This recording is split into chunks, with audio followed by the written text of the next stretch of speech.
Ils étaient en route pour le Nouveau Monde quand une collision avec un iceberg a anéanti tous leurs rêves et leurs espoirs. Ce fut la panique, il y eut des larmes et des adieux déchirants, comme ceux de Jack et Rose. Mais est-ce vrai ? Voyons si tu connais la véritable histoire du Titanic. L'histoire d'amour de Jack Dawson et Rose DeWitt Bukater est inspirée de faits réels. Qu'en dis-tu ? Est-ce un mythe ou une réalité ?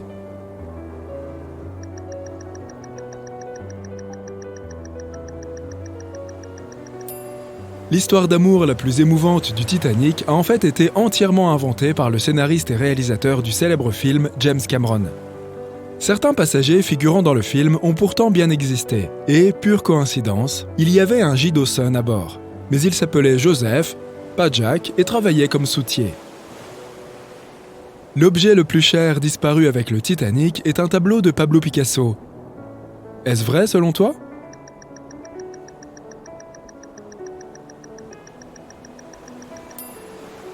C'est un mythe, une fois encore, inventé par le scénariste du film. L'objet le plus précieux ayant coulé avec le Titanic est probablement un tableau de Mary Joseph Blondell réalisé en 1814. Parmi les autres objets de valeur figurait un violon appartenant à Wallace Hartley, le musicien qui insista pour jouer jusqu'au tout dernier moment. Il y avait aussi une Renault type CB Coupé de ville de 1912 qui coûterait aujourd'hui des millions de dollars. Un manuscrit de Joseph Conrad, des premières éditions de livres de Francis Bacon, 5 grands pianos Steinway et, bien sûr, des assiettes et des tasses en porcelaine fine et les bijoux des passagers de première classe. Le Titanic était le plus grand et le plus luxueux paquebot de son époque. Est-ce que c'est vrai selon toi ?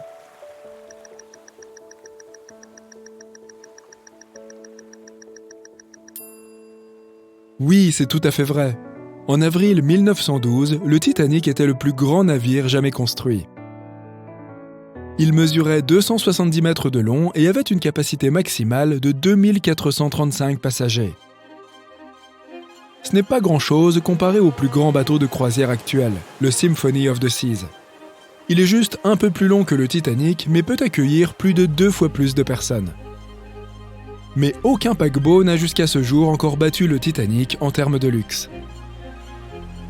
Sa construction aurait aujourd'hui coûté plus de 200 millions de dollars. Les billets étaient assez chers. Et oui. En première classe, il fallait débourser l'équivalent de 1700 dollars et jusqu'à 50 000 dollars pour l'une des 2 plus belles suites. Les billets de seconde classe coûtaient 700 dollars d'aujourd'hui. Une place en troisième classe coûtait entre 170 et 460 dollars actuels. La plupart des passagers du navire insubmersible ont survécu. Vrai ou faux ?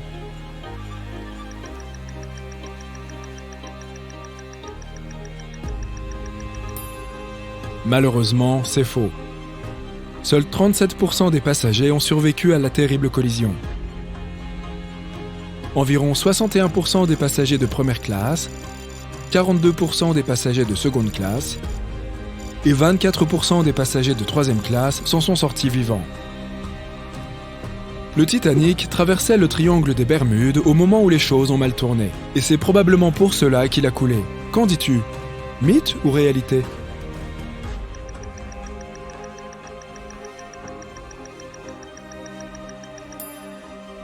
C'est un mythe à 100%.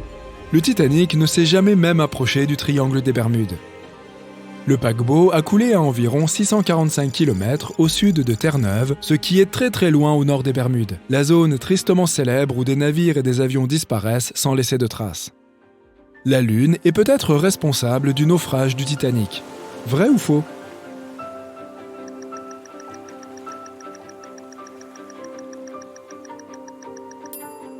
Ça, c'est vrai. La Lune affecte fortement les marées terrestres. Plus la Lune est proche de la Terre, plus les marées sont fortes à cause de la gravité croissante de notre satellite. En 1912, la Lune était si proche qu'elle a provoqué la rupture de plusieurs glaciers au Groenland. Les énormes morceaux de glace détachés des glaciers ont commencé à dériver vers le sud. La superlune est apparue juste 6 minutes après une grande marée. L'alignement de la Lune, du Soleil et de la Terre fait que leur gravité combinée atteint alors son maximum, et ce, 2 fois par mois. La veille, notre planète s'était rapprochée au plus près du Soleil, rendant la gravité encore plus forte. C'est cette combinaison d'événements qui a entraîné l'une des marées les plus puissantes de l'histoire. Les icebergs qui se détachent des glaciers du Groenland dérivent vers les eaux côtières du Labrador et de Terre-Neuve où ils s'échouent souvent. Pour continuer, ils doivent soit fondre et devenir plus légers, soit profiter d'une marée haute qui les entraînera plus loin. La marée de 1912 était aussi haute que possible. Plusieurs routes maritimes furent donc déplacées vers le sud en raison de l'exceptionnelle quantité d'icebergs. Mais pas celle du Titanic, bien sûr, car on le croyait insubmersible. Il a fallu 4 heures et 40 minutes au Titanic pour couler. Vrai ou faux ?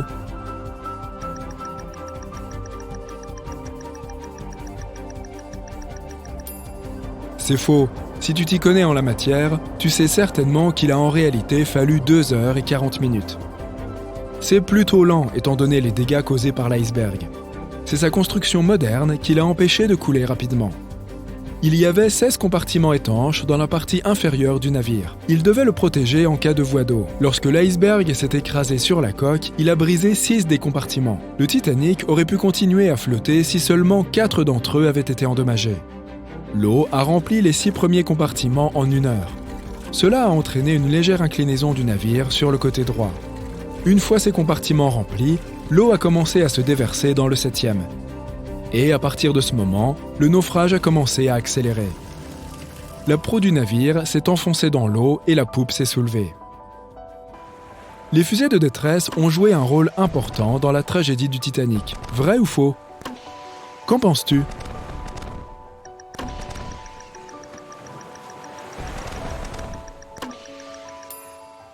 C'est vrai. Lorsqu'un navire coule, les membres de l'équipage doivent envoyer des fusées de détresse rouges. Cela indique à tous les navires à proximité qu'un bateau est en danger. Mais pour une raison inconnue, quelqu'un avait mis des feux blancs dans la caisse à fusée du Titanic. Lorsque le navire s'est écrasé contre l'iceberg, les membres de l'équipage ont donc lancé des fusées blanches. Un autre navire, le SS Californian, se trouvait non loin à ce moment. Son capitaine savait que le Titanic traversait une zone dangereuse. L'équipage du SS Californian n'a pas vu le Titanic couler dans l'obscurité, mais ses fusées blanches étaient visibles.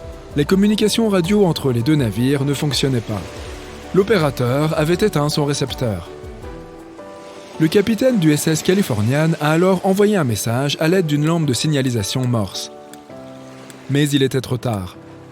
Le navire était déjà sous l'eau. Personne ne pouvait donc plus répondre.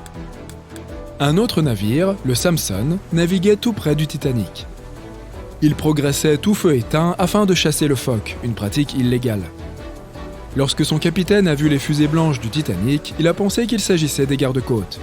Le Samson s'est alors éloigné aussi vite que possible. Ils se sont rendus compte qu'ils avaient abandonné les passagers à leur sort tragique après leur arrivée en Islande. En 1996, une expédition a réussi à faire remonter le Titanic du fond de l'océan. Est-ce vrai ou faux selon toi ?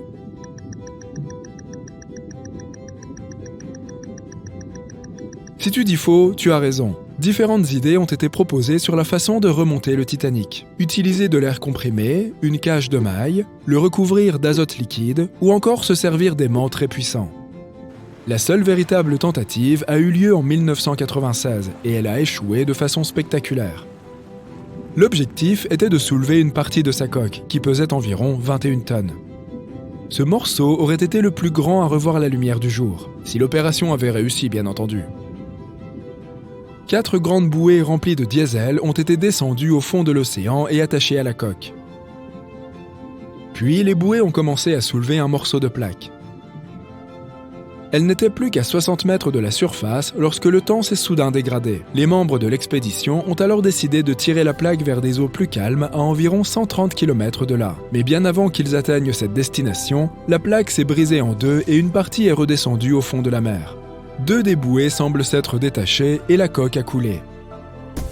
Le Titanic tomberait très probablement en poussière si l'on essayait à nouveau de le faire remonter. Alors, combien de bonnes réponses as-tu obtenues ? Dis-moi tout dans les commentaires ci-dessous.